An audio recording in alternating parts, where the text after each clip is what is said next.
Çdo smundje fillon kur njeriu e harron t'i jap trupit dashuri dhe kujdes.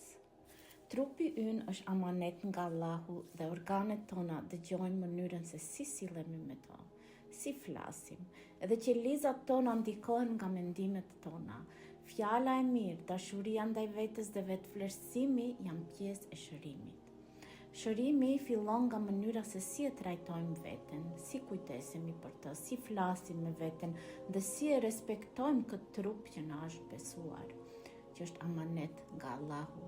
Para se të hash, ndalu për një moment, fillo me bismillah dhe falenderoj Allahun për ushqimin e për trupin që të ka dhuruar. Thuaj me zemër elhamdulillah për këtë ushqim, elhamdulillah për trupin që më ke dhënë, e bekoj këtë ushqim dhe nderoj trupin tim. Kujto se si e sheh veten, si flet me veten dhe si e do veten, kjo është rruga drejt shërimit të brendshëm.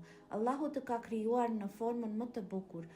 Ai thot në Kur'an, ne e krijuam njeriun në formën më të përsosur. Ai të ka dhënë një zemër që rreh, mushkëri që marrin frymë dhe një trup dhe organe që të shërbejnë çdo ditë. Pra mirënjohja ndaj trupit dhe ndaj krijuesit është fillimi i ushqimit dhe i shërimit të vërtet. Ai që ushqen jo vetëm trupin, por edhe shpirtin.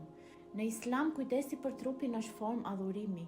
Profeti Muhammed paqja qoftë mbi të ka thënë trupi yt ka të drejtë mbi ty.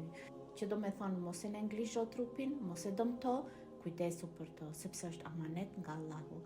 Kjo tregon se Islami është fe e ekuilibrit dhe kujdesi për trupin është pjesë e devotshmërisë. Ashtu si shpirti dhe zemra kanë të drejta për të ushqyer me adhurimin dhe për kushtimin ndaj Allahut, edhe trupi ka të drejtë të marrë kujdesin dhe pushimin që i takon.